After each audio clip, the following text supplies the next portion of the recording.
Welcome to the Old Guy Bourbon channel. Why do we call it that? Because I'm an old guy and that's bourbon. And every Sunday I go to the grocery store, and on the way I stop at a liquor store that's on the way to the grocery store. Now, it's not my main store to go to look for allocated or hard to find bourbons, but it is a store that gets allocated and hard to find bourbons. So I go in today, and on the shelf, lo and behold, is Elijah Craig Barrel Proof A125. And as you can see, okay, and they only got like 3 bottles left. And I remember I needed either the Elijah Craig Barrel Proof A125 or the Larceny Barrel Proof A125, and I couldn't remember which. And I said to the one of the employees there, I said, "Hey, how long have you had this Elijah Craig A125?" And she said, "We've only had it for a few days and it's sold pretty well." And I thought, well, there's only 3 bottles. I better grab 2. I couldn't remember if I needed this or I needed the Larceny. And lo and behold,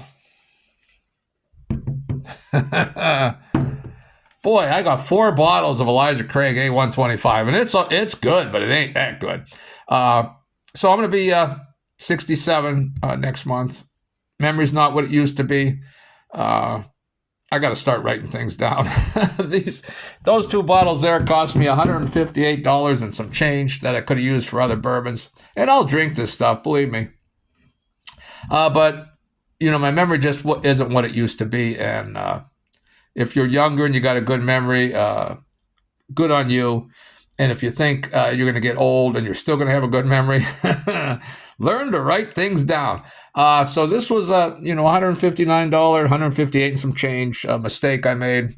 I just couldn't remember. And I would have normally, if they had more bottles, I would have just waited and went home and checked, to make sure. But there was only 3 bottles, and I thought, well, she said it's selling quick. And I thought, well, I don't want to lose out on this. And so I bought 2. And lo and behold, I already had 2. So, well, you can go ahead and laugh at me if you want. That's the life of an old man now. But that is why I call it Old Guy Bourbon, because I definitely am an old guy with a bad memory. Well, that's all I have for today. See you next time.